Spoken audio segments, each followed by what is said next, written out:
Part 1. The Rise of Chicago Drill and Rondo's Place Within It. 1,000 words in order to truly understand the cultural and musical legacy of RondoNumbaNine. One must first understand the environment and musical movement that gave rise to him. Chicago Drill, the roots of drill music, was born in the early 2010s on the south side of Chicago, a place plagued by high poverty, rampant gang violence, failing public schools, and a long history of systemic inequality. The youth growing up in these environments were often witnesses to trauma at a young age. Few had access to stable structures or community investment. It was in this pressure cooker of economic collapse, racial marginalization, and street politics that drill emerged as a form of catharsis and rebellion.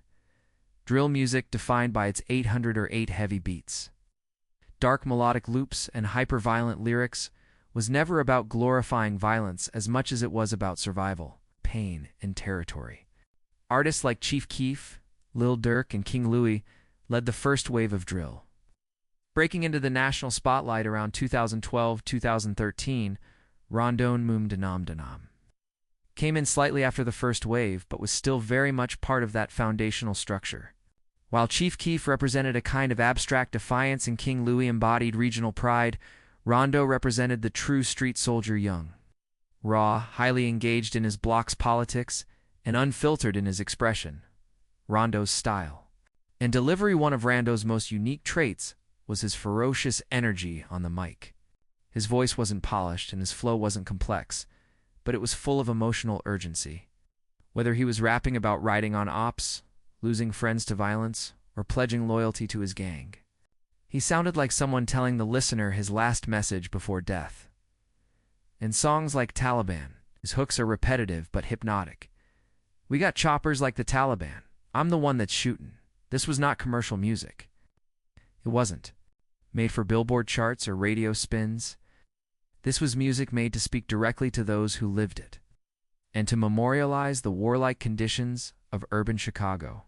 Symbolism and street politics. Rondo was more than just a rapper.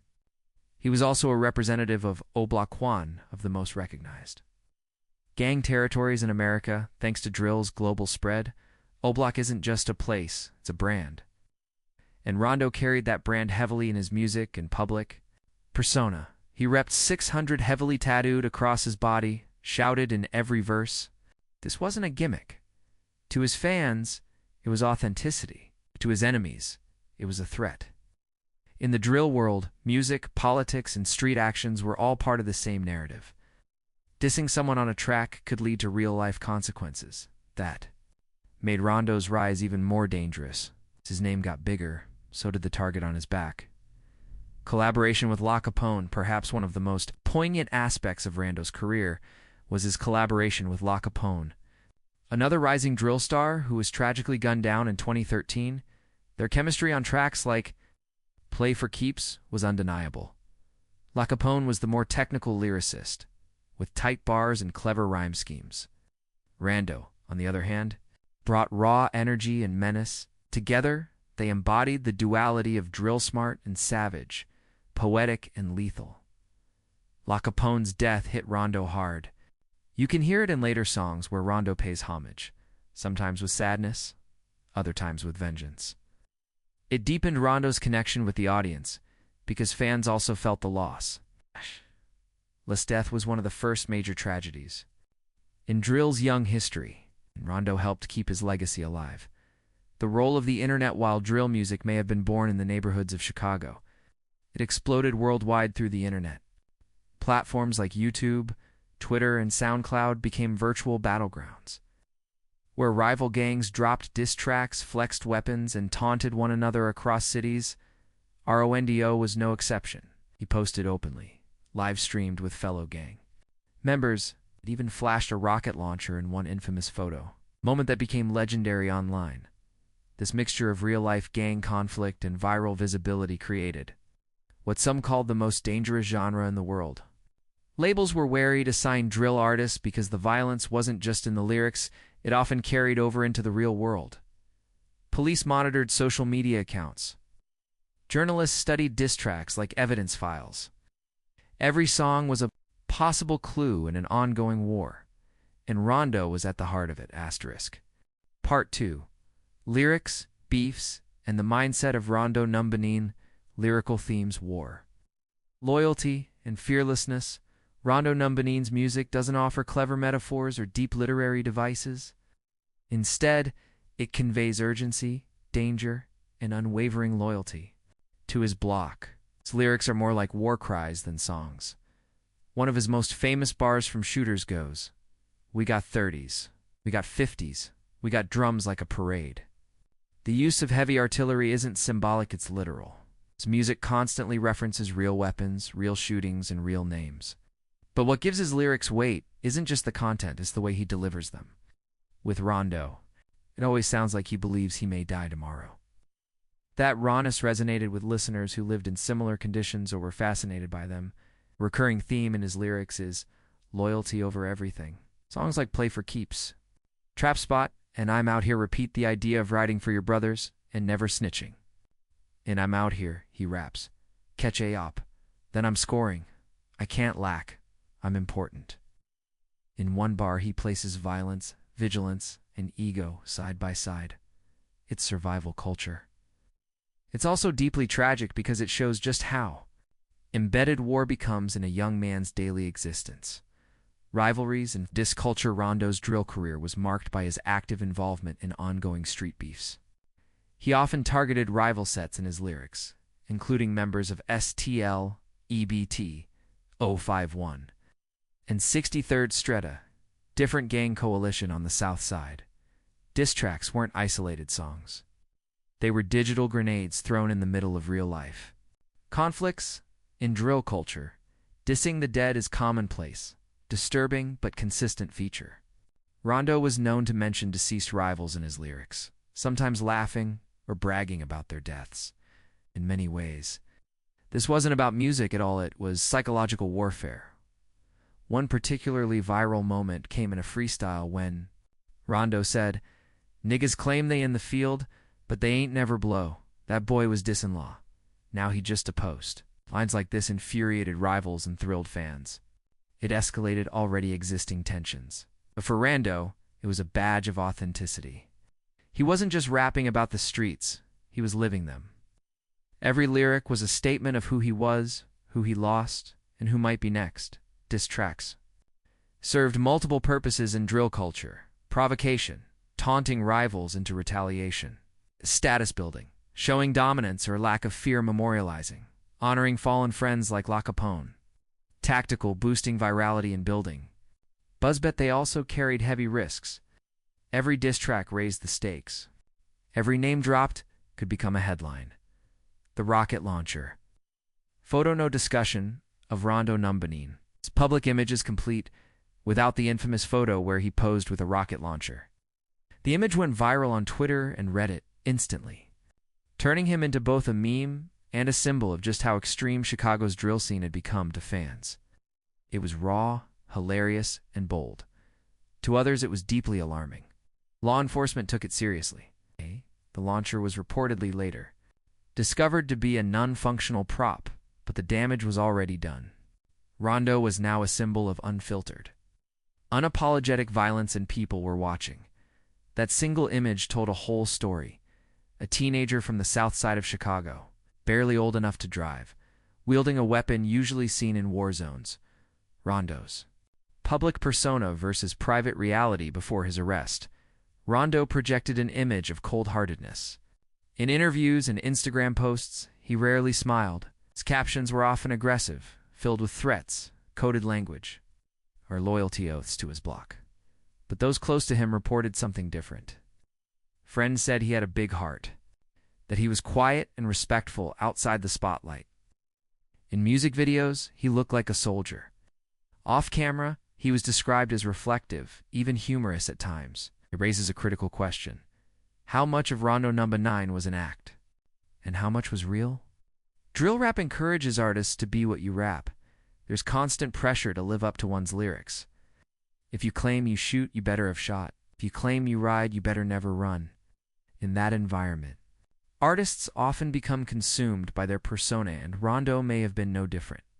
After his incarceration, Rondo's online presence changed. Instead of warlike posts, his messages became introspective.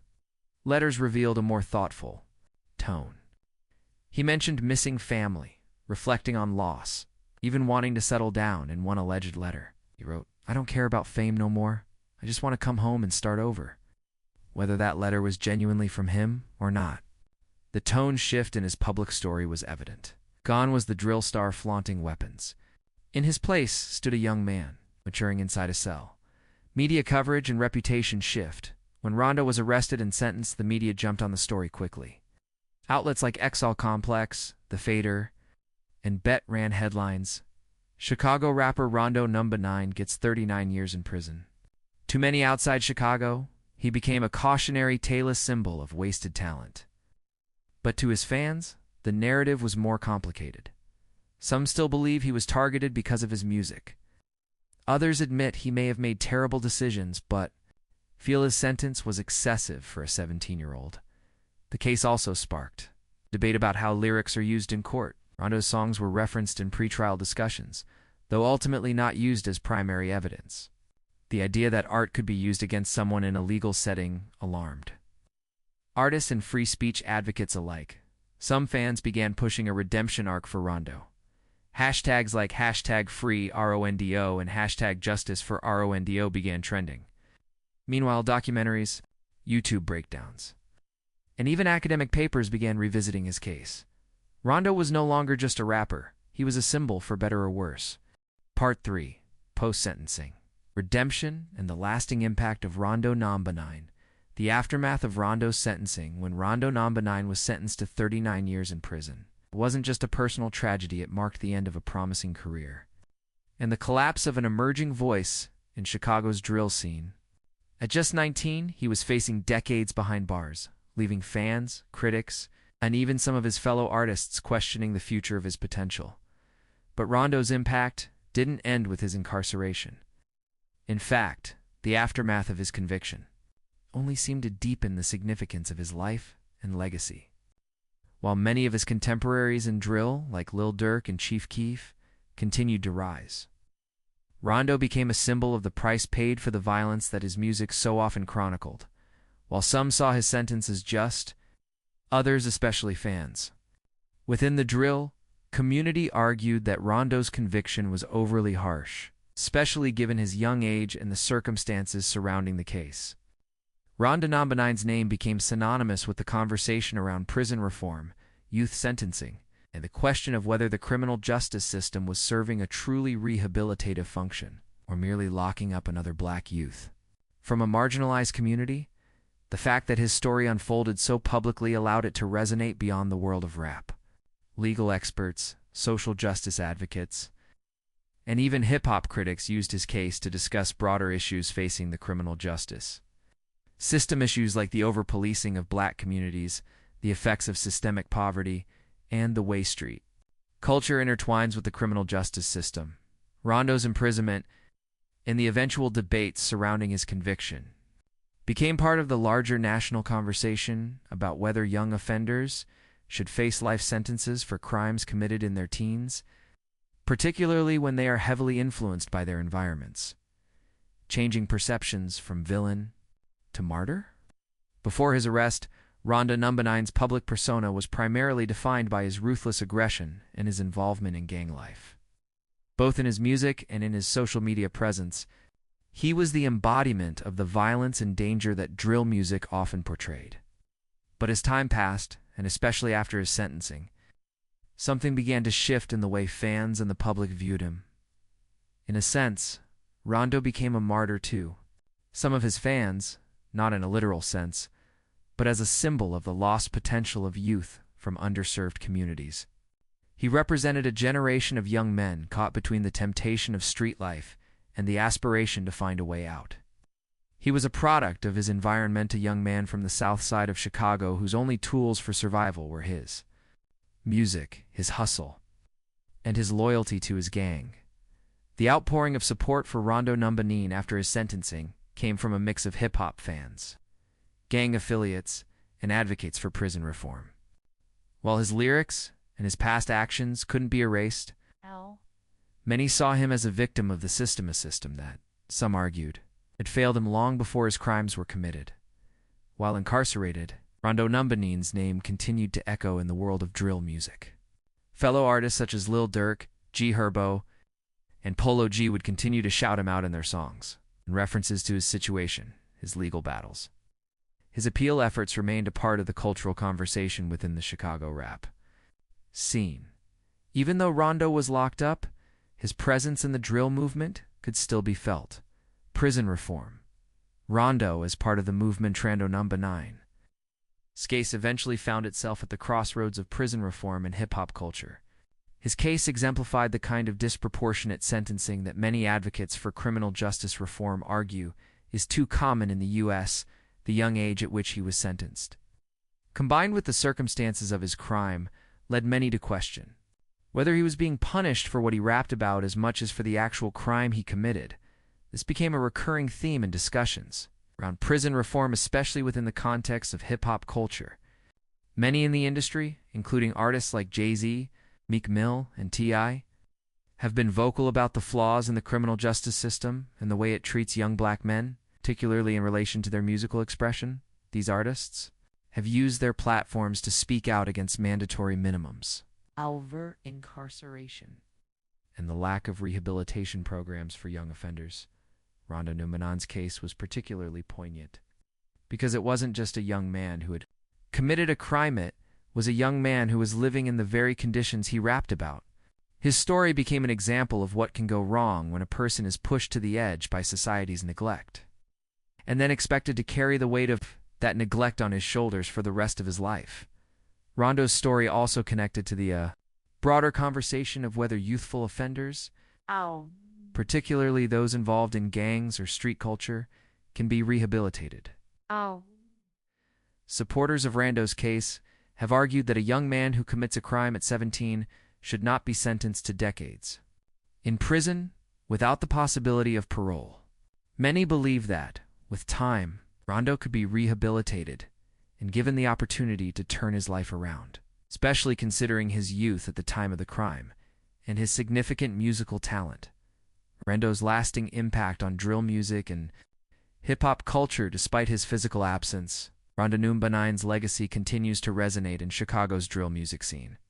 His influence is evident in the ongoing work of artists like Lil Durk, Polo G, and Lil Herb, now G Herbo, who have taken aspects of drill and evolved them, adding more introspection, more vulnerability, and more focus on mental health and trauma. While RondoNumbaNine was more known for his raw aggression, his story, his loyalty, and his unflinching depiction of street life, he helped set the stage for the next generation of drill artists who have begun to explore the psychological toll that life on the streets takes. In many ways, RondoNumbaNine was the archetype, the rapper whose music mirrored the harsh realities of his environment.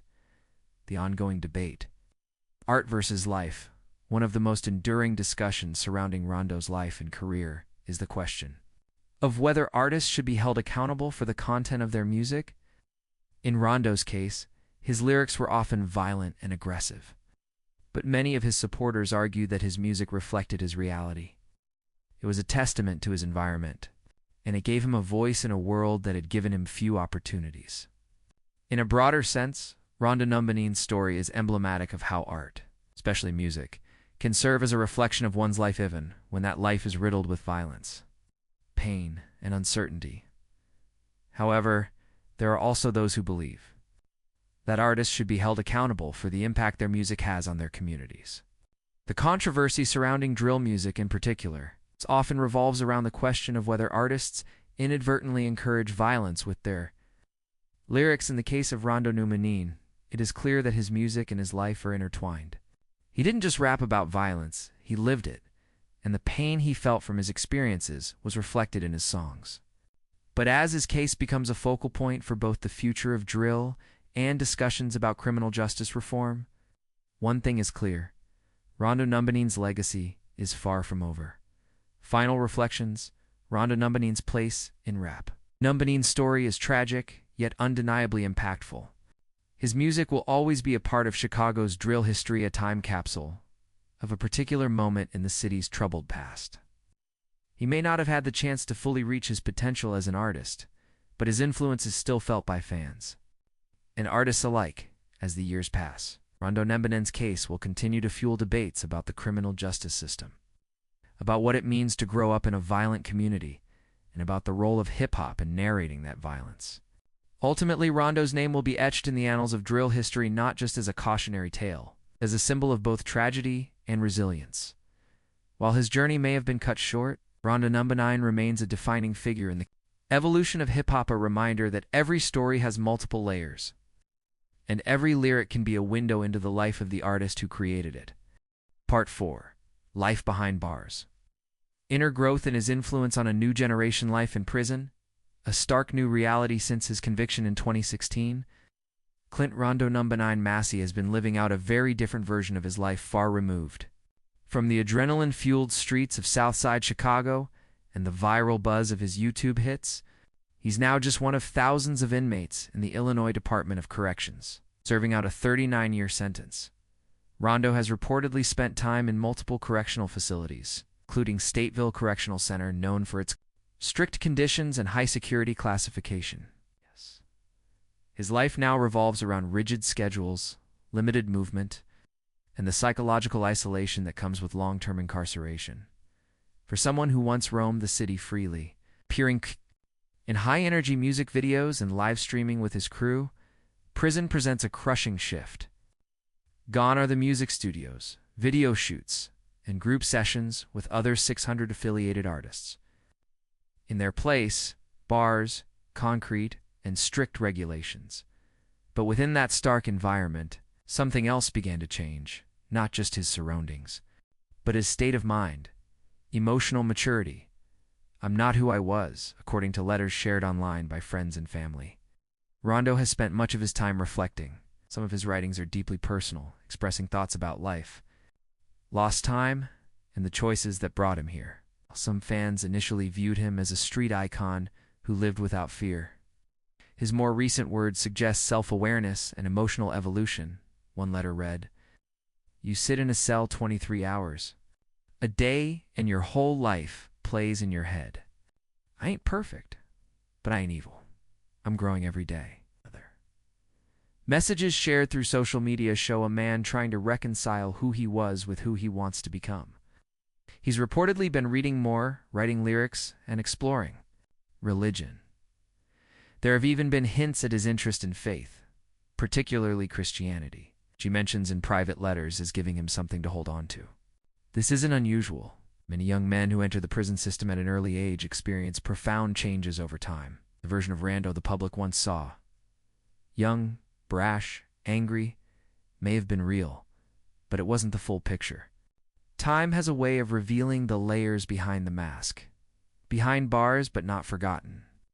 His digital presence, despite his incarceration, RondoNumbaNine remains surprisingly present in the digital world. Supporters frequently post updates on his behalf, including handwritten letters scanned and uploaded to Instagram or Twitter, messages typed out by friends from phone calls, or JPay messages, photos showing him standing in prison yards, making hand signs or smiling faintly for the camera while he doesn't have direct access to social media himself. His digital voice has been kept alive by friends, fans, and online rap communities. YouTube channels dedicated to drill culture regularly revisit his music, break down his lyrics, and speculate on his appeal status or possible release scenarios. Videos titled "What Happened to RondoNumbaNine" or "The Legend of 600 Rondo" rack up millions of views. This posthumous digital life, even though he's not dead, mirrors that of other incarcerated rappers like TKY, NW Melly, and 9lock9. The culture keeps their names alive, turning them into almost mythical figures. Rondo in this context is not just a drill rapper. He's become part of hip-hop lore. The impact on the next generation. RondoNumbaNine's name continues to inspire a new generation of artists, especially within Chicago and other urban scenes that have been shaped by drill culture. While Chief Keef may have opened the mainstream door for drill, Rondo represented its rawest form, a street soldier with something to prove and nothing to lose. Younger rappers frequently reference him in lyrics. Some name drop him as a sign of realness. Others reflect on his story as a warning.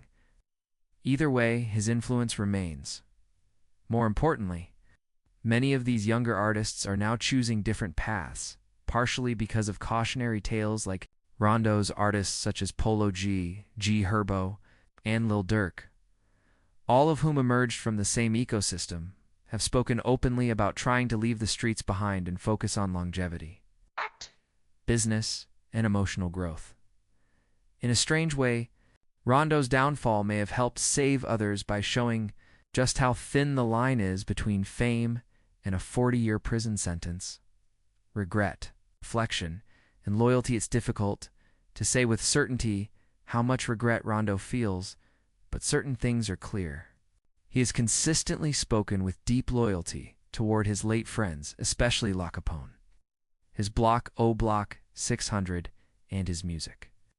But there's also a tone of mourning, not just for those he lost, but for the future he lost himself. In one letter, Rondo reportedly wrote, "I miss the music. I miss my family. Sometimes I think about what it would have been like if I left the streets and just focused." That one sentence reflects a common emotion among incarcerated artists, the sense that a different life was possible, if only they'd taken another turn. Hindsight, as always, is clearest when it's too late. Still, Rondo remains committed to loyalty, even from behind bars. He often shouts out fallen friends and shows love to his 600 set. For better or worse, he still sees himself as part of that world, even if he now views it from the outside looking in. Will he ever return? The question that lingers in the minds of many fans is simple. Will Rondo ever come home? As it stands, his 39-year sentence offers a slim chance of early release, possibly through appeal, sentence reduction, or clemency.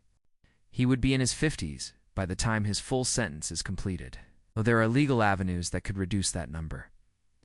In recent years, there have been increasing calls for second-chance sentencing for youth offenders.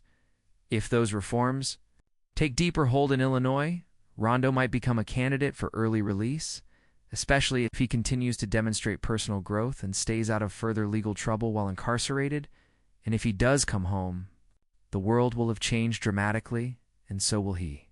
Final thought, the man behind. The Mask RondoNumbaNine story isn't just about drill music, gang life, or criminal justice. At its core, it's about a boy who became a man too fast. A teenager shaped by his environment, fed by pain, driven by loyalty, and ultimately defined by one irreversible decision. He was a rapper, a brother, a son, kid trying to survive in a war zone, handed a microphone and then a prison sentence. Whether Rondo ever walks free again or not, his legacy is set, not only in drill music, but in the ongoing dialogue about youth, justice, art, and redemption. Part 5. The Legacy of RondoNumbaNine and the Evolution of Drill. Cultured drill after Rondo, a genre transformed when RondoNumbaNine was arrested and later sentenced in the mid-2010s. Chicago's drill music scene was in a transitional phase. The raw, aggressive street anthems that had defined the early years of drill were now beginning to evolve, while Rondo, Chief Keef, L'A Capone, and Lil Durk had laid the foundation. A new wave of artists began changing the narrative. Artists like Polo G, G Herbo, and Lil Bibby carried elements of drill forward but fused them with melody, emotional reflection, and storytelling. Polo G, for example, wrote songs about mental health, trauma, and the pain of growing up in Chicago's war-torn neighborhoods. G Herbo, another drill veteran, released full projects that addressed PTSD, depression, and therapy. What RondoNumbaNine represented pure, unfiltered street energy was no longer the only definition of drill. The genre had matured, and in doing so, it gave space for more nuanced perspectives. Still, that original fire Rondo brought to the genre remains deeply respected, especially by purists and those who grew up during drill's rise. Rondo's style, aggressive delivery, ruthless bars, and pride in representing his set became the template for a generation of rappers who wanted to sound real. Even though the scene is broader now, the DNA of Rondo's music lives on in every street rapper who spits about loyalty, war, and survival. Fans who still believe, The digital resurrection, what's remarkable is that RondoNumbaNine's name has never faded, even after nearly a decade behind bars. On social media platforms like YouTube, TikTok, and Instagram, content about Rondo continues to circulate. His old music videos like Play for Keeps and Taliban still get millions of views. Fan pages share jail updates, alleged new photos, and motivational captions. Reaction videos from drill analysts break down his lyrics line by line. Young rappers continue to name-drop Rondo as a symbol of authenticity. Rondo has become something of a legend, not only for his early influence on the genre, but for the sheer intensity he brought to his music. His image, bandana tied tight, face serious, voice yelling over a dark 808 heavy beat, is iconic in drill circles. In a strange way, his incarceration froze him in time, while other artists aged and adapted. Rondo remains forever 17 in the minds of many, fierce, untamed, and loyal to the end. His fans have essentially built a digital shrine around his early music, his story, and the idea of what he represented before it was taken away. Myth versus reality. The complex image of Rondo as with many street figures. The story of exists in two parallel versions, the myth and the man. The myth, a fearless soldier from Oblock, a lyrical warrior who didn't back down, who repped 600 with every breath, who stood for the codes of the street until the end. The man, a teenager raised in one of America's most dangerous environments, who never had a true chance to grow outside the pressures of gang life, whose potential was cut short by violence and a harsh legal system. Both versions are real. But it's important to remember that the legend doesn't tell the full story. Rondo's letters from prison show reflection, growth, and pain. He's not just a character from a drill video, he's a human being, still alive, still thinking, still hoping. That duality, the person versus the persona, is one of the lasting lessons of his story. Drill music often blurs those lines, and Rondo's life is a perfect example of how dangerous that blur can be. A genre growing up, what drill learned. From Rondo, since the rise of drill, countless rappers have followed in Rondo's footsteps. Some have achieved mainstream success. Others have met tragic ends through violence, incarceration, or both. But as the genre matures, pattern is becoming clearer. Artists are learning from the past. Many drill rappers are now investing in businesses, not beefs. There's a rise in storytelling tracks about trauma, not just warfare. Some artists use their platforms to encourage peace, or at least survival. And in these changes, Rondo's influence is still present, not only in the energy of the music, but in the lessons learned from his fate. His story is now a case study in how drill fame, street loyalty, and legal consequences can collide.